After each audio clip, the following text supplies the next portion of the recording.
Hello everyone, welcome to my channel PKP. आज की class में हम देखेंगे प्रोटोजोअल डिसीज़ के बारे में। इसके पहले हमने बैक्टीरियल डिसीज और वायरल डिसीज का अच्छे से अध्ययन किया, ठीक है। उसमें हमने देखा कि किस वायरस के कारण कौन सी बीमारी हो रही है और किस बैक्टीरिया के कारण कौन सी बीमारी हो रही है, ठीक है। आज की क्लास में हम देखेंगे प्रोटोजोअल डिसीज। प्रोटोजोअल डिसीज यानी कि परजीवी के कारण होने वाली बीमारी, ठीक है, कि परजीवी के कारण कौन सी बीमारी होती है। प्रोटोजोआ का मतलब होता है परजीवी और इससे होने वाली बीमारी को बोला जाता है परजीवी डिसीज, ठीक है। अब ये परजीवी हैं क्या, पहले आपको ये समझना है। परजीवी का मतलब होता है जो दूसरों की बॉडी पर, का मतलब हो गया दूसरे पर आश्रित, ठीक है। जो दूसरे पर आश्रित हो मीन्स जो दूसरे की बॉडी पर बैठकर दूसरे का ब्लड सक करें, ठीक है, या फिर दूसरे का न्यूट्रिशंस खुद ले लें, वो कहलाते हैं परजीवी। अब इसमें मॉस्किटो आ जाता है, मच्छर आता है, फ्लाई यानी कि सैंड फ्लाई हो गई, हाउस फ्लाई हो गई, सीसी फ्लाई हो गई, ये सारे आते हैं इस टाइप के डिसीज में, ठीक है, जो इनके वेक्टर माने जाते हैं। अब ये कौन कौन सी डिसीज है इसको भी हम एक ट्रिक से सीखेंगे, ठीक है। ट्रिक है आपकी, ट्रिक का नाम है आपका मैंने काला सोना पाया, ठीक है, काला सोना पाया, ठीक है। अब माँ से क्या हो जाएगा, यहाँ से याद रखना है मलेरिया, ठीक है, मलेरिया। काला से क्या हो जाएगा, काला जार, काला जार, ये एक बीमारी है, ठीक है। ज्वार एक तरीके का फीवर होता है, काला जार, जिसे अफ्रीका में डमडम फीवर के नाम से जाना जाता है। और आज भी कोसी नदी के किनारे जो कि बिहार में है अभी, वहाँ पर भी काला जार होता रहता है।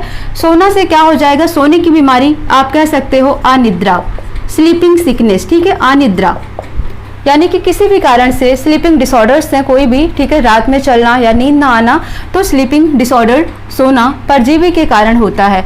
पाया से पायरिया, ठीक है, पायरिया। पायरिया कहाँ होता है, दांतों में होता है, ब्लैक हो जाते हैं टीथ, ठीक है। तो पायरिया भी किसके कारण होता है, परजीवी के कारण होता है। तो ये चार बीमारी ऐसी हैं जो परजीवी के कारण होती हैं। नेक्स्ट आपको याद रखना है D2F। D2F का मतलब हो गया DDF, इसलिए हमने इसको D2F बोल दिया आपसे। इस D का मतलब याद रखना है डाइसेंट्री, ठीक है।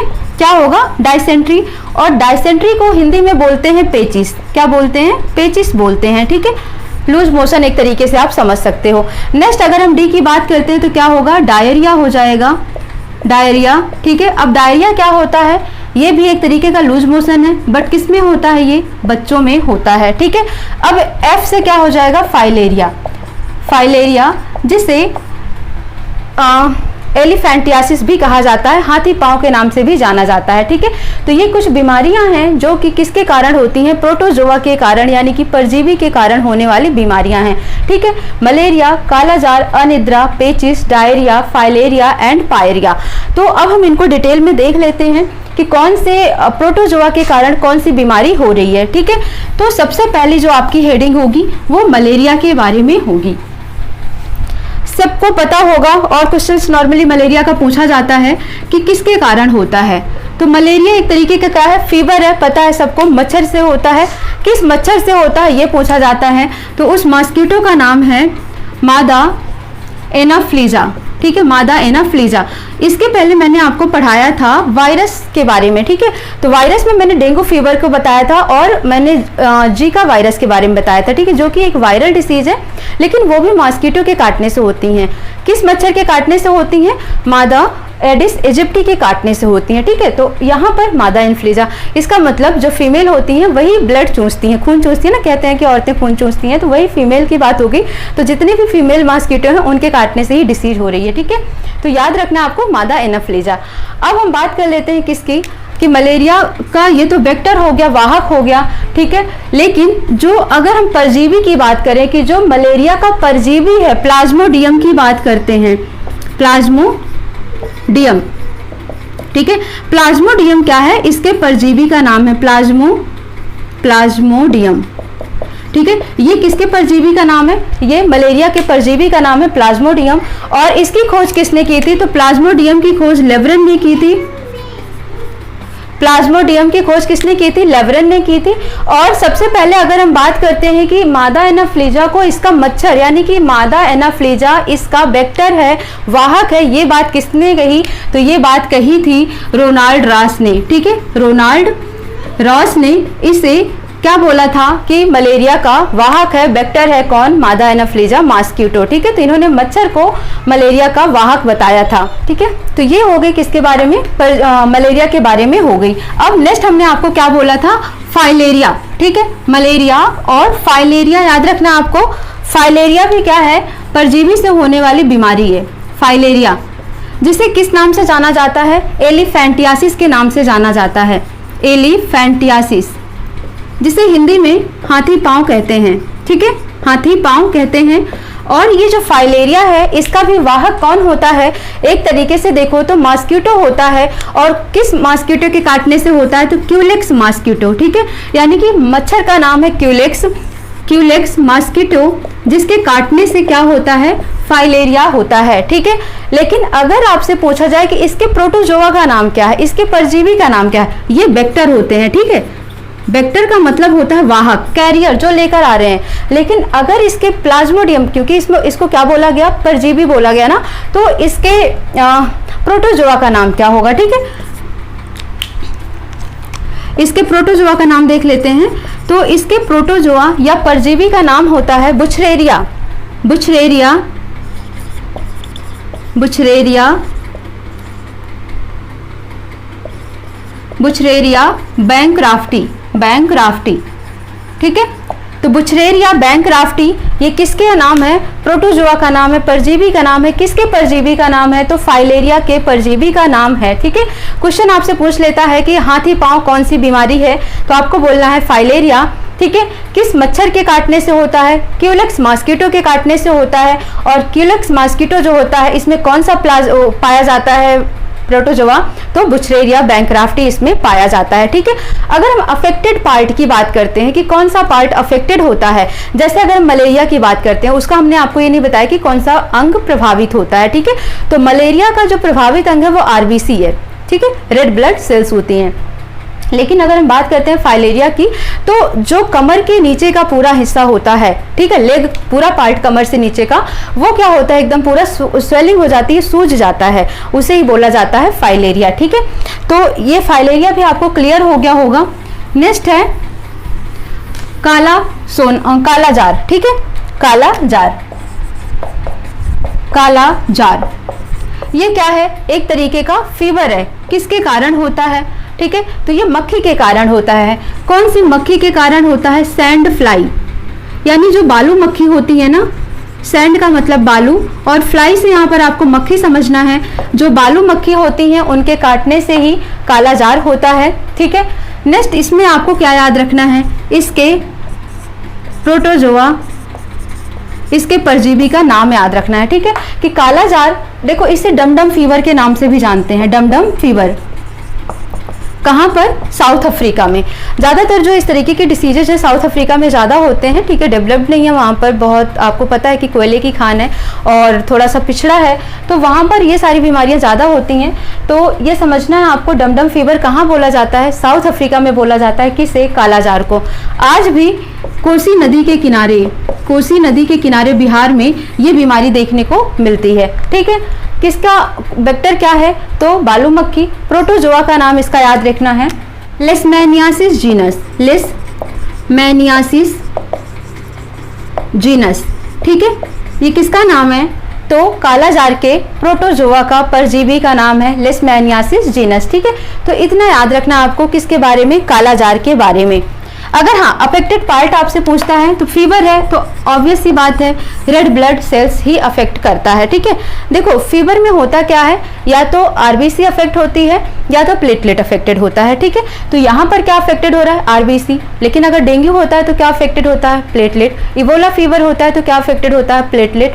तो ये चीजें आपको याद रखनी है। वैसे ये आएगा नहीं, क्वेश्चंस आपका सिर्फ ये पूछा जाएगा कि वेक्टर का नाम पूछ सकता है या फिर प्रोटोजोआ का नाम पूछ सकता है। ठीक है, तो कालाजार हो गया। नेक्स्ट हम देखेंगे स्लीपिंग सिकनेस, स्लीपिंग सिकनेस जिसे क्या बोला जाता है, बहुत लोग बोलते हैं नींद की बीमारी, है ना, अनिद्रा। क्या होता है, अनिद्रा।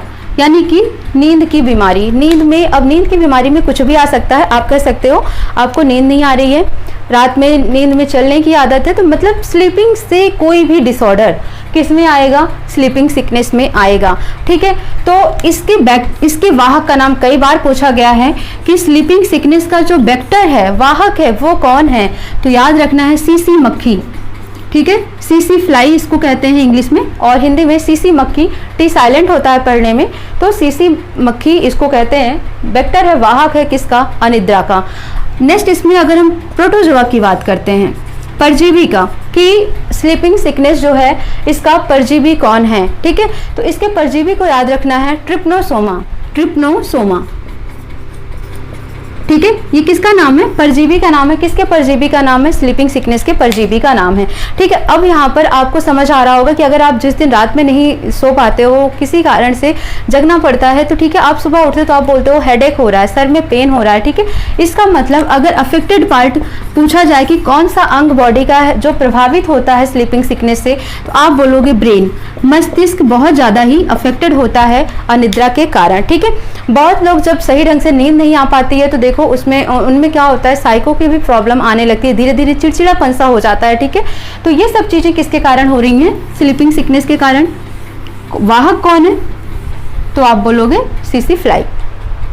हमने क्या क्या देख लिया, मलेरिया देख लिया, फाइलेरिया देख लिया, कालाजार देख लिया, और कालाजार के बाद हमने क्या देखा अभी, स्लीपिंग सिकनेस। ठीक है, नेक्स्ट हम देखते हैं इसमें अभी क्या रह रहा है आपका, पायरिया। ठीक है, अगर हम पायरिया की बात करते हैं तो इससे अफेक्टेड पार्ट सबसे पहले देखना है, अफेक्टेड पार्ट कि कौन सा बॉडी का कौन सा अंग है जो प्रभावित हो रहा है। तो पायरिया कहाँ पर होता है, दांतों में, जम्स में, मसूड़ों में। ठीक है, तो आप कह सकते हो गम यानी कि एंड टीथ किससे अफेक्टेड होता है, पायरिया से अफेक्टेड होता है। ठीक है, अब यहाँ पर जो ये पायरिया है इसके वेक्टर का नाम याद रखना, इसके प्रोटोजोआ का नाम याद रखना है, प्रोटोजोआ नेम। तो जो पायरिया है इसके प्रोटोजोआ का नाम है एंटअमीबा, एंटअमीबा जिंजीबाइटिस, जिंजीबाइटिस। ठीक है, एंटअमीबा जिंजीबाइटिस किसका नाम है, प्रोटोजोआ का नाम है। किसके प्रोटोजोआ का नाम है, पायरिया के प्रोटोजोआ का नाम है। कौन सा पार्ट अफेक्टेड होता है, तो आप बोलोगे गम यानी कि टीथ अफेक्टेड होता है। ठीक है, तो ये चीजें आपको समझ आ गई। अब इसमें एक पॉइंट आपको और याद रखना है कि अगर आपसे पूछा जाए कि इसका सिम्टम्स क्या है, तो वैसे कभी पूछेगा नहीं, बस आपके नॉलेज के लिए ये सिम्टम्स पूछा जाएगा। तो मसूड़ों से ब्लीडिंग हो सकती है, खून आ सकता है। ठीक है, या फिर आप कह सकते हो कि ऑफेंसिव ब्रीथिंग होगी, यानी कि जो सांस लेने में थोड़ी सी दिक्कत हो सकती है। तो ये सब है पायरिया के लक्षण। ठीक है, अब हम बात करते हैं नेक्स्ट जो आपका बचा है वो है डायसेंट्री, जिसे लूज मोशन यानी कि पेचिस भी कहा जाता है। डायसेंट्री क्या कहते हैं इसको, लूज मोशन। ठीक है, नॉर्मल लैंग्वेज में बोलते हैं लूज मोशन। तो होता क्या है इसमें, अफेक्टेड पार्ट की अगर हम पहले बात कर लेते हैं, पेचिस बोलते हैं हिंदी में। और अफेक्टेड पार्ट यानी कि कौन सा अंग है, बॉडी का कौन सा पार्ट है जो प्रभावित हो रहा है, तो आप बोलोगे कॉलन। कॉलन का मतलब क्या हो गया, बड़ी आंत से हो गया। ठीक है, मैंने आपको पढ़ा रखा है बड़ी आंत के बारे में। तो कॉलन जो बड़ी आंत होती है, लार्ज इंटेस्टाइन होती है, वो प्रभावित होती है किसके कारण, पेचिस के कारण। होता क्या है, अगर हम सिम्टम्स की बात करते हैं कि कौन कौन से लक्षण हैं इसके, तो होता है इसमें क्या, लूज मोशन यानी कि बार बार आपको लैट्रिन आएगी, लूज मोशन होगा। ठीक है, लूज मोशन। ठीक है, और क्या हो सकता है इसमें, पेट में दर्द हो सकता है, यानी कि कहां पर, एब्डोमेन पेन होगा, एब्डोमेन पेन। पेट का जो निचला हिस्सा होता है वहां पर दर्द हो सकता है। ठीक है, तो ये किसके लक्षण हैं, डायसेंट्री के सिम्टम्स होते हैं। साथ ही साथ हेडेक भी होता है। ठीक है, सर दर्द होगा, हेडेक होगा, या फिर आप कह सकते हो कि भूख भी नहीं लगती है, तो लॉस ऑफ एपेटाइट। ठीक है, भूख ना लगना। तो ये सब इसके कुछ सिम्टम्स हैं। वोमिटिंग भी होती है, loose motion, abdomen pain, vomiting. ठीक है, हेडेक मतलब सर दर्द, और लॉस ऑफ एपेटाइट का मतलब भूख ना लगना। ये सब सिम्टम्स हैं, लक्षण है किसके, डायसेंट्री के। होता क्यों है ये, ठीक है, तो इसका रीजन क्या है, कंटेमिनेटेड फूड एंड वाटर। अगर आप प्रदूषित जल, खराब खाना का, या फिर किसी प्रॉब्लम, मतलब आप कह सकते हो एक तरीके से गंदा खाना, ठीक है, जैसे बाहर का बना हुआ खाना खा ले रहे हो, वहाँ पर सफाई नहीं रख रहे हैं, ठीक है, तो ये सब चीज़ें खाने से भी क्या होता है, डायसेंट्री यानी कि पेचिस हो जाता है। तो आपको याद रखना है कंटेमिनेटेड फूड एंड वाटर के कारण होता है ये। और जो अकबर थे, ठीक है, अकबर का नाम सुना है यहाँ सबने, हिस्ट्री पढ़ते हो। तो अकबर है, अकबर किसकी वजह से उनकी डेथ हुई थी, तो डायसेंट्री की वजह से इनकी डेथ हुई थी। ठीक है, ये याद रखना आपको। नेक्स्ट हम देखते हैं लास्ट जो आपका बचा है किसके बारे में, डायरिया के बारे में। ठीक है, डायरिया भी क्या है, एक तरीके का लूज मोशन है डायरिया। ठीक है, डायरिया क्या है, लूज मोशन है, यानी कि इसमें भी क्या होता है, लूज मोशन होता है, लेकिन इसके साथ साथ क्या होता है, लूज मोशन के साथ साथ ब्लीडिंग होता है। ठीक है, ब्लीडिंग एंड वॉमिटिंग होता है। ये हो गया डायरिया। किस में होता है, ये बच्चों में होता है। इसके प्रोटोजोआ का नाम याद रखना है, प्रोटोजोआ का नाम, डायरिया के प्रोटोजोआ का नाम है गियार्डिया, गियार्डिया। ठीक है, गियार्डिया।